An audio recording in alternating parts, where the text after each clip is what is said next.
We all know that wealth refers to the value of everything a person owns, less any debt they owe. But did you know that the 100 richest people in India have more wealth than 2/3 of the population?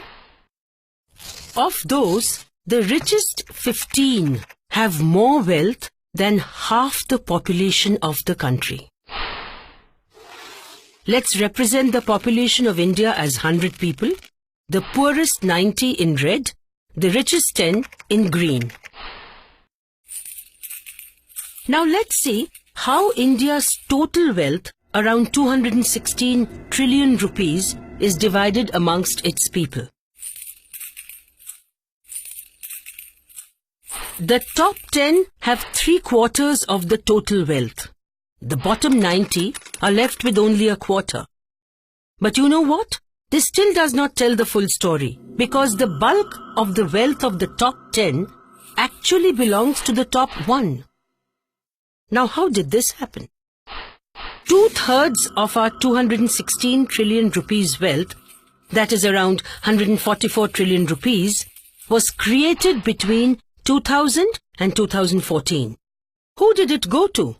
It turns out that the bottom 90% got only 1/5 of it. 4/5 of this huge sum of wealth went to the top 10%. Again, this is still not the full story. It is in fact the top 1% that take away more than half of these 144 trillion rupees. Mind you, it is this theft from India's growth that has sharply increased inequality in this country. In the year 2000, the division of wealth across these groups was like you see here. They all had roughly 1/3 of India's wealth.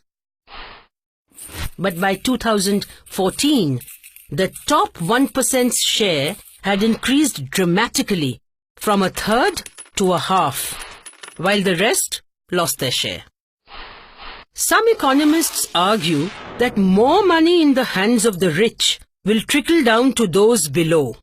But is it really the case? Consider the last 25 years. In 1991, 1/5 of world's hungry were Indians. 25 years later, in spite of great increase in wealth, India's share in global hunger has actually risen from 1/5 to 1/4. India has lost its fight against hunger.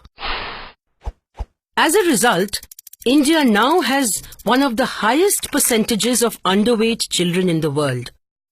This is almost twice as much as the low-income countries. Their per capita income, however, is half that of India. Apart from being underweight, nearly half the children in this age group suffer from stunting, which health experts identify as the key indicator of malnutrition and is irreversible.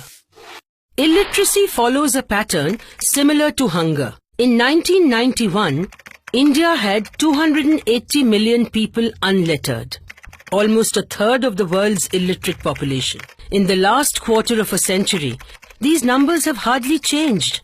In fact, India's share in global illiteracy has actually risen.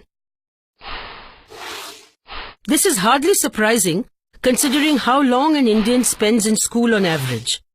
Compare this to our neighboring countries, for instance Bangladesh. Despite India being economically better off than Bangladesh, our numbers are worse.